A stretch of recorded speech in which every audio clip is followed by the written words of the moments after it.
Welcome. The goal for this video is to help remove intimidation when it comes to seeing an astrological chart and make it as easy as possible. The learning process in astrology is always continuous, and this is my way of showing you some simple and condensed basics in astrology that anyone and everyone can master. Enjoy the journey. It is one that is always exciting in the beginning. Let's dive right in. The glyphs. The glyphs become easier to remember when we think of them as just symbols of shorthand language. It is a form of abbreviation in order to make room and/or expedite having to write the full names out. The best way to remember these is by practicing writing them like an elementary school student would learn cursive or the alphabet. The good thing about this is that there are only 12 glyphs that need to be remembered for the zodiac and 10 glyphs that need to be remembered for the planets. Let's go through them one by one to get more acquainted with them. First is Aries. Think of it as lowercase letter r forwards and backwards placed together. Taurus is like a circle with the letter C on top. Gemini is Roman numeral 2. Cancer is two sixes laying down on top of each other. Leo is a circle with a tail. Virgo is the letter M with an inverted tail. Libra, a dash with a bracket on top. Scorpio, like Virgo, the letter M, however the tail points out. Sagittarius is an arrow with a dash in the middle. Capricorn is uppercase letter T with a lowercase letter n merged together. Aquarius is a squiggly equal sign. Pisces is a forwards and backwards letter C with a dash uniting them in the middle. The planets. The Sun, circle with a dot in the center. Moon is like a semicircle. Mercury is a stick figure with hair. Venus, like Mercury, is also a stick figure, only it doesn't have any hair. Mars is a circle with an arrow on top. Jupiter is very similar to the number 4. Saturn is capital letter T with a lowercase n merged. Uranus is a capital letter H with a neck and head hanging under the dash. Neptune is a pitchfork. Pluto is like the letter P with a foot. Keep practicing them. They will take less than 10 minutes to memorize all 22 glyphs. Some planets have older model glyphs, and since this is an easy video, I will not go into them to prevent being overwhelmed. These are shortened, watered-down meanings. One can spend days, weeks, months, and even years to truly get to the depths of these meanings. As an introductory video that encourages further study and removes fear from viewing a chart, I am not scratching the surface with the following information. Again, it is condensed, watered-down, out-the-door meanings. Please view these as just a stepping stone that needs further exploration. This is merely a starting point that I hope you will supplement with ongoing study.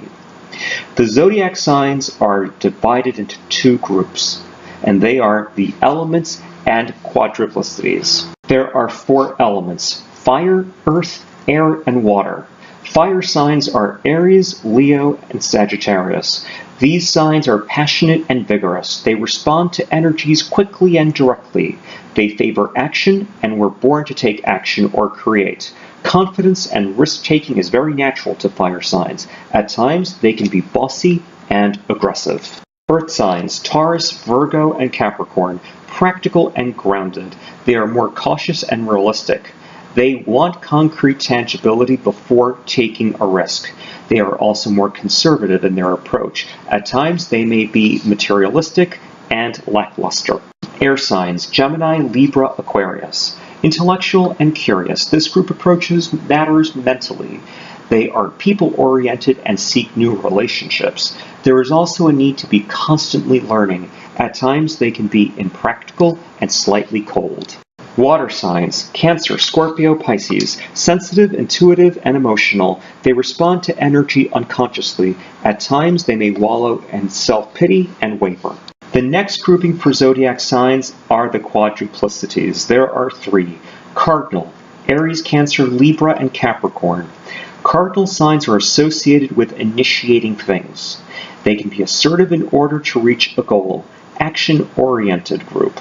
yet they may start too many things that have to be carried out through by someone else. The fixed signs are Taurus, Leo, Scorpio, and Aquarius. These are the stabilizers. They are the ones that may have difficulty with flexibility, yet these signs show follow-through and may be difficult to persuade once their minds are made up.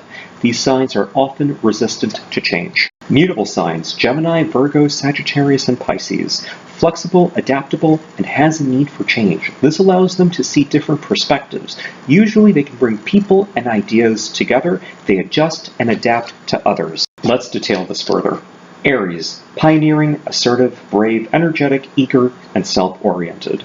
Will assert action energetically and urgently, sometimes seen as impatient because it is motivated by enthusiasm. On the flip side, they can be hasty, domineering, and quick-tempered. Cancer, nurturing, warm, protective, domestic, helpful, patriotic, and security-oriented. They project emotion in a protective and sensitive way. On the flip side, they can be seen as too easily hurt, lazy, and brooding. Libra, cooperative, diplomatic, competitive, and sociable. Balances the viewpoints of others. As an air sign, they will project verbally, whereas Aries takes action based on enthusiasm. Librans will tend to use language to cause others to take the necessary action. On the flip side, they may be apathetic, peace at any price, and indecisive. Capricorn, formal, businesslike, conventional, responsible, traditional, and authoritative. Projects in a down-to-earth and practical manner based on needs and success. On the flip side, they may be unforgiving, status-seeking, and inhibited. Taurus, comfortable, deliberate, stable, possessive, and sensual. Make the products of the self, sometimes material wealth, permanent and fixed. On the flip side, they may be stubborn, slow-moving, greedy, and materialistic. Leo, creative, fun-loving, generous, warm, and proud. Wants to keep its personal power. It wants to be creative and shining in keeping a relationship with others. As the sun, it has a sunny disposition and wants to star among everybody. On the flip side, they can be vain, boastful, and pretentious. Scorpio, penetrating, scientific, probing, intense, compulsive, powerful. Seeks to know others' deep motivations and emotions. On the flip side, they may be secretive, suspicious, and jealous. Aquarius, inventive, progressive, logical, altruistic, unique, futuristic, and objective. They keep their beliefs concerning humanity and groups. On the flip side, they may be too fixed in opinions, eccentric, and rebellious. Gemini, versatile, curious, clever, and quick-witted. Concerned with communication, words, and the mind. Geminis will adapt themselves to their atmosphere and not want to cause things to persist. On the flip side, they may be ungrateful, scattered, lacking in follow-through. Virgo, methodical, clean, studious, detail-oriented, painstaking, efficient, exacting, critical, detailed, and analytical. On the flip side, they may be very critical, petty, picky, and anal. Sagittarius, straightforward, generous, optimistic, benevolent, enthusiastic, and idealistic. The seeker of knowledge, spirituality, and discovering the truth. On the flip side, they may be argumentative, exaggerative, blunt, impatient, and hot-headed. Pisces, compassionate, dreamy, mystical, sympathetic, artistic, musical, and sensitive. Brings the end of emotions through dissolving into the oneness of all matters. On the flip side, they may be impractical, timid, procrastinating, and pessimistic. Planets. Let's define this by inner, middle, and outer. You will hear the words ruled, exalted, detriment, and fall. Just the sound of the word detriment gives the illusion that it's bad, though in an astrological sense it is not bad. Detriment simply means that the sign the planet is in may need more hard work to gain strength. At times, it may be uncomfortable in the surroundings and require a bit of giving in to get matters to work. Fall, like detriment, the sign the planet is in may not be visible, however, it is less challenging than detriment. Exalted means that it works very well and in harmony with the planet, and rule means that it is in sync with the energy of the planet. The sun, the I am principle. Your ego and the core of your being. It's ruled by Leo, exalted in Aries, detriment in Aquarius, and fall in Libra. The house location determines where you spend the most energy and what you value and where you want to shine.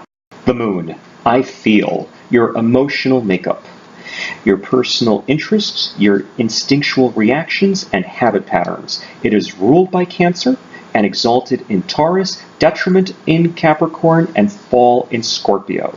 The house location shows where you experience emotional ups and downs.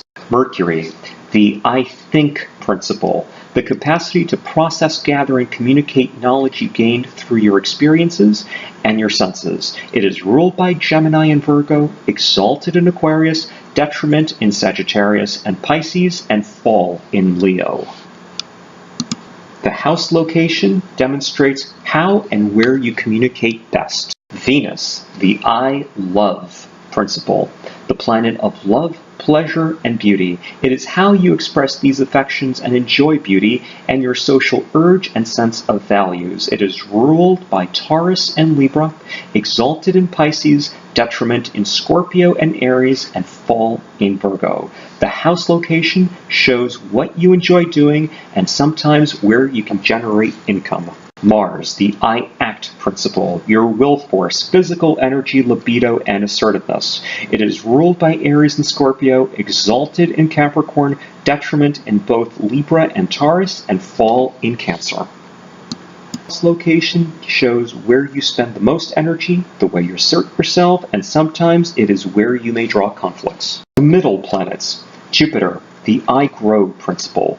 It is the planet of expansion and urge for self-improvement, where you receive material benefits. It is ruled by Sagittarius, exalted in Pisces, detriment in Gemini, and fall in Virgo. The house location is the area where you usually expand or do a lot of, and sometimes the area that you can be the luckiest. Saturn, the I achieve principle. Limitations, restrictions, boundaries, reality, and structures. It is the laws, either social or karmic, law and order. It is ruled by Capricorn and Aquarius, exalted in Libra, detriment in Cancer, and fall in Aries. The house location demonstrates where you feel the least secure and tend to overcompensate. The outer planets are generational. The signs demonstrate the themes that are present for the generation and lessons around that sign. Uranus, the I evolve principle, developments, enhancements, and technology. How you express your freedom, individuality, and innovation. It is ruled by Aquarius, exalted in Scorpio, detriment in Leo, fall in Taurus. The location is where you desire freedom and do things uniquely. Neptune, compassion and sensitivity. The sign shows how you express your compassion and sensitivity. It is ruled by Pisces, detriment in Virgo. The location demonstrates where you may seek the ideal and have a tendency to deceive others or be deceived. Pluto, the area of desire and issues for power. It is ruled by Scorpio, detriment in Taurus. The fall and exalted positions have not been determined. How you express your deepest desires. The location is the area of desire and where you may experience issues of control and power and solve problems. The houses. The hour and location is needed in order to calculate the true astrological chart. There are many programs and online websites that can help you with this. I will get to a word of caution much later on. The houses in astrology are the areas of life in which events take place. The houses symbolize the sky at the moment you were born. The ecliptic is the path the planets navigate through the sky. The houses form a structure in the chart. The eastern part of the chart is known as the ascendant, which is known as the rising sign or first house. It is the start of the chart, and the houses begin from the ascendant first house in a counterclockwise fashion all the way to the 12th house. On the westernmost part of the chart is the 7th house, known as the descendant. The top of the chart, the midheaven, otherwise known as the 10th house, is the highest part of the ecliptic. In the opposite direction is the IC, or 4th house, which is the invisible part of the chart because it is non-visible in the sky. Again, the houses refers to the areas of life. Starting with the first house, the rising sign or the ascendant, it is the way you express yourself to others, how others see you. It is the self, the identity, appearance, and personal action. Second house, possessions, resources, money earned, and comforts. Third house, communication, siblings, immediate neighborhood, and learning. Fourth house, the home, family, nurturing, roots, one of the parents, usually the more nurturing one. Fifth house, loved ones, speculation, children, romance, creativity, fun, and the love you give. Sixth house, work routines, employees, pets, colleagues, and health. Seventh house, or the descendant, is what you want from others, partnership, competition, balance, and open enemies. Eighth house, sex, death, and taxes, other people's money, partners' money, wills, inheritances, and the legacy you leave behind. Ninth house, higher education, travel, religion, values, and ideals. 10th house, the midheaven, authorities, status, career, what you want to develop. It's also your expectations and your status, the field you will seal your objectives. It is also one of your parents, usually the parent you look up to. 11th house, friends, acquaintances, groups, causes, and progress. It is the love you receive. 12th house, higher self, unconscious mind, places of confinement such as hospitals, prisons, and behind the scenes. It is your hidden strength and hidden talent. Aries, Mars, first house, assertion, action, beginnings, and self. Taurus, Venus, second house similarities, possessions, finances, and pleasures. Gemini, Mercury, third house, communication, learning, and the mind. Cancer, the moon, and the fourth house, the home, family, and nurturance. Leo, sun, fifth house, fun, romance, children, and creativity. Virgo, Mercury, sixth house, day-to-day routines, details, health, and pets. Libra, Venus, seventh house, partnership, love, balance, and others. Scorpio, Pluto, eighth house, sex, death, transformation, taxes, wills, inheritances, other people's money, and psychology. Sagittarius, Jupiter, ninth house, higher learning, travel, and philosophies. Capricorn, Saturn, 10th house, or midheaven, reputation, status, career, and authority figures. Aquarius, Uranus, and 11th house, friends, groups, organizations, and causes. Pisces, Neptune, and 12th house, the unconscious mind, visions, dreams, privacy, places of confinement, and artistic talents.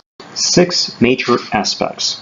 The aspects in a chart demonstrate the relationship between planets via the numerical degree from them. There are 2 types of aspects. There's major and minor. We will only cover 6 major aspects and no minor aspects. Though I believe one can count 8 aspects to be major, I will not cover the 2 additional ones as they may be confusing for a beginning student. Also, for the simplicity of this tutorial, I will keep this portion super simple as it is an introduction to aspects. There is a wealth of information that should be carried through that I will explain later. Conjunction.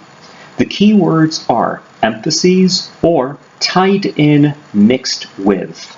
So if there is a Mercury-Neptune conjunction, the mind may be mixed with visions, intuition, and artistic talent.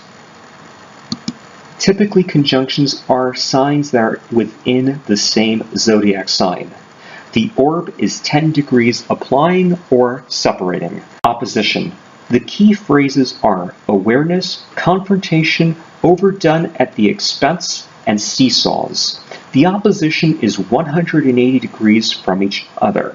They are opposite in zodiacal sign, and the relationships are similar to Aries versus Libra or Taurus versus Scorpio. The orb allowed for this is also 10 degrees square. Key phrases: challenge, action, tensions, and turning points. The square is 90 degrees from each other. Signs that are square aspect are those that are typically within the same quadruplicity, such as Aries versus Cancer, or Aries versus Capricorn, or Taurus versus Leo, or Taurus versus Aquarius. The orb is 8 degrees. The trine. Key phrases are flow, reinforcement, and harmony. The trine is 120 degrees from each other. Signs that are in trine are usually those that are within the same element, such as Aries versus Leo, Aries versus Sagittarius. The orb is 8 degrees. The sextile. Key phrases: opportunity, supports, and assists. The sextile is 60 degrees from each other. Signs that are in sextile are usually two signs before or after, such as Aries to Gemini or Aries to Aquarius. The orb is 6 degrees. The quincunx. This is very much a neglected aspect which I find to be crucial. The key words are reorganization, adjustments, sacrifices, service, and nothing in common. Typically, this will be 6 or 8 signs away from the sign, which would be typically Aries to Virgo or Aries to Scorpio. Usually there are 2 signs that will always quincunx another zodiacal sign. The typical degrees is 150 degrees from each other, and the orb is 4 degrees. Earlier I mentioned that as a beginning tool, viewing the aspects zodiacally instead of numerically will help introduce this aspect. However, as you advance, note that it will be more important to view the numerical relationship between 2 planets that are out of sign aspects. Example, a planet at 27 Pisces to 4 Aries is technically a conjunction, because remember, we allow a 10-degree orb in either direction. So if we added 10 degrees to 27 Pisces, it would arrive to 7 Aries, which in turn is a conjunction to that planet at 4 Aries, or vice versa. If we subtract 10 from 4 Aries, that would total 24 Pisces. Again, a conjunction. This is applied to all the other aspects as well, so it is wise to remember that there will be more information that needs to be learned on this topic as you advance. A word of caution. Please avoid charts that do the aspecting for you, such as what you see on your screen. It can get overwhelming to see this in the middle of the chart. I know when I first started astrology, viewing this would want to make me hide that piece of paper. Instead, use a blank canvas and do the aspecting yourself. Then as you evolve in astrology, this figure will not be as intimidating. Go through all the planets in the chart and write out the different aspects and blend those keywords. This may seem mechanical at first. However, once you get the hang of it, it will become second nature. And yet, please remember, this is only a stepping stone. It is more important to develop more keywords for these aspects. Also, this is not a quick exercise. Mastering this is a journey of time, observation, and practice. The first method of interpreting a chart is by extracting 4 components of the chart: the sun, the moon, the ascendant, and the chart ruler. First, let's explore just the sun and the moon. This is the basic essential of masculine and feminine, or yin and yang of the self. The sun is the outward focus, the masculine side, whereas the moon is your inward focus, the yang side, which is the feminine side. When combined, this is your inner and outer personality and experiences and types of encounters that give its history. Once you've located the sun, the sign the sun is in, the house it's in, and its aspects do the same for the moon. Next, let's look at the rising sign and the ruler of that sign. This is going to symbolize how your life unfolds, which is going to give shape to your personality over time in your life path, and equally important as your sun and your moon.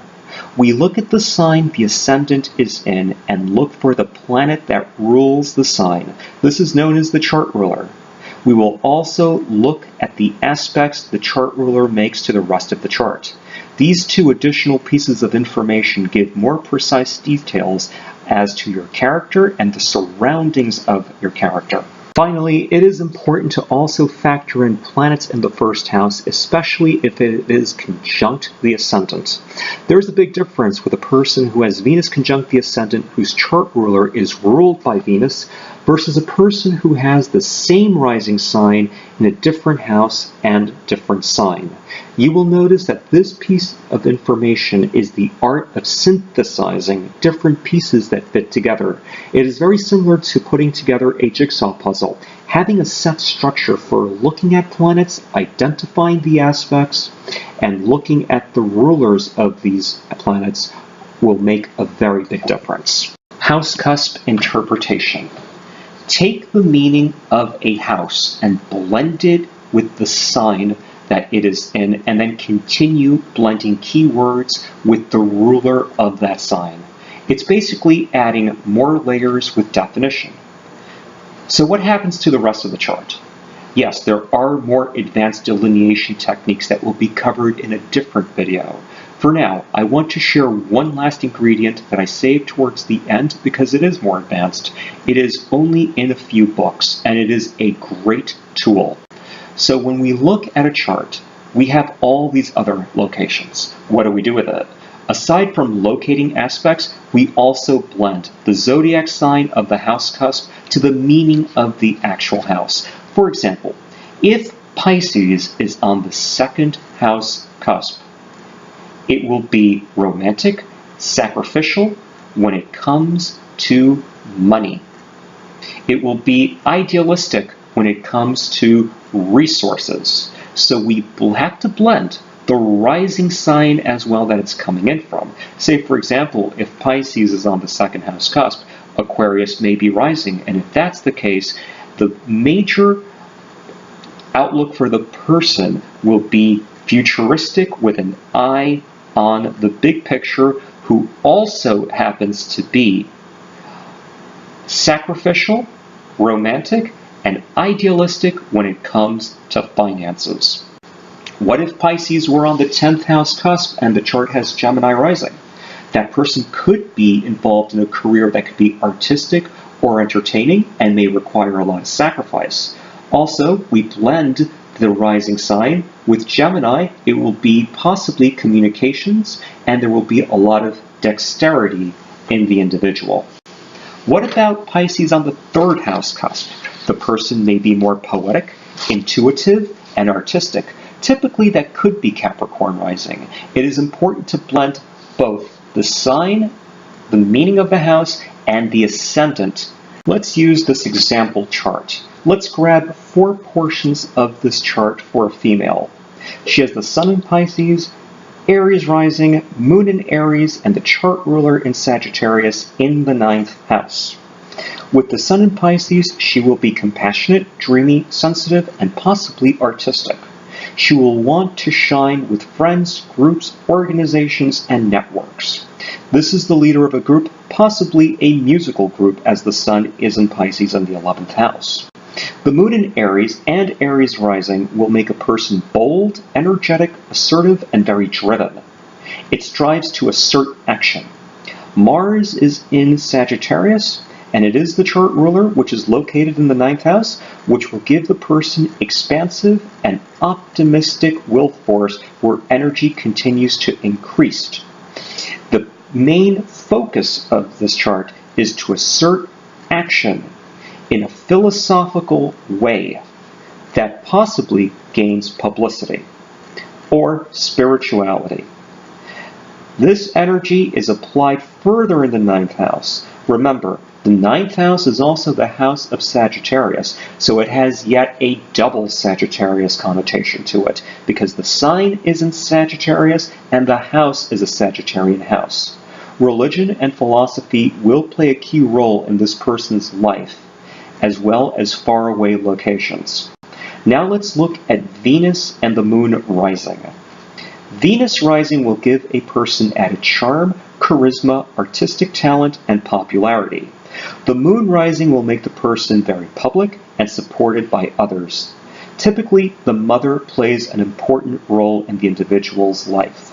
The Moon conjunct Venus adds fun times, safety, and protection, as well as the finer things in life and being a head turner when walking into a room. We can also throw in house cusp interpretations. When it comes to matters of work, this individual may actually be very detail-oriented, as she has Virgo on the 6th house cusp, and can be very service-oriented. In fact, this person may have matters of efficiency, painstaking, and be exact when it comes to her work. Blend in Aries rising and the planets on that ascendant, and we can also add that this person may apply a lot of energy to her work. Now I can spend hours on this chart and pick it to pieces. However, as a brief video, I want to leave these 3 final things. It is very important to look at the chart and notice what stands out the most. There are 2 stelliums in this chart. Now I haven't covered stelliums in this video, but basically it's a group of 3 or more planets or points that are in a specific sign or in aspect to each other. This chart has a lot in Aries and Capricorn, so there's a lot of cardinal energy which will start things up. It has a lot of ambition and room for success. Saturn is in Capricorn, plus Saturn is conjunct the midheaven with flowing aspects to the rest of the chart, which makes it very possible for success. The one issue that is a problem in this chart is the lack of oppositions. It is important to notice what a chart has and also notice what it is lacking. This chart has no oppositions. The problem with that is that a stellium in Aries, this person can be very self-oriented. Me, me, me, me, and me. But when a chart doesn't have opposition, there can be issues having to give in to others, as no one is bringing in any type of opposition to the person's life. But the drawback is when they do attract oppositions, they may not know what to do or have a hard time to give their way. Now, if we also factor in Venus is in its detriment position, and oftentimes when Venus is in a detriment position, or any planet is in a detriment position, the planet may not be as visible and may require a lot more effort. There is an issue at times trying to get her way if things do not occur the way she exactly would like them. But on a positive note, since there are positive aspects to Venus in this chart, this case of Venus not being visible is less significant, probably less stressful, as another chart would have it for another individual without these aspects to Venus. Just so you know, this is the chart of singer Rihanna, which is a very promising future for career. Finally, let's look at the relationship scandals with Chris Brown that can be attributed to this. She has Libra on the 7th house cusp, and the 7th house is what you want from others. She wants cooperation, diplomacy, and wants some type of harmony. Pluto in the 7th house can be a power struggle, because wherever Pluto is in the chart is where one can experience power plays. We now have to look at 2 things. We need to look at what aspects Venus makes in this chart. Yes, Venus does conjunct the ascendant, and technically, it is in the 12th house, so there is a bit of sacrifice. The big issue that can be overlooked by a lot of beginning astrologers, and this is why I emphasize emphatically, the quincunx is a major aspect that needs to be factored in. The quincunx from Pluto in the 7th house to the Moon Venus ascendant can require adjustments in the whereabouts needing security. There can be issues having to do with violence. The quincunx is also a psychological aspect, which means she can draw individuals that may have some type of psychological themes that need to be resolved. Clearly, with her status, this is a problem, as she could be surrounded and hounded nonstop by paparazzi and fans, and the need to take her own time, to have her own space is an issue. The next aspect I want to mention here is the square Pluto makes to Mercury. Remember, this Pluto is also in the 7th house, so it does affect her partnerships. So there can be issues in terms of being able to open up or trust her partners, and vice versa. There can be an insistent partner. This again is an issue for a chart with a strong emphasis in Aries with no oppositions. And finally, with Neptune on the midheaven conjunct Saturn, this is very powerful for the arts and cosmetics. Rihanna has an extensive cosmetic lineup known as Fenty Beauty. Neptune can have challenging aspects in the 10th and the 4th house, and when this is the case, there can be difficult squares from her planets from Neptune to Aries.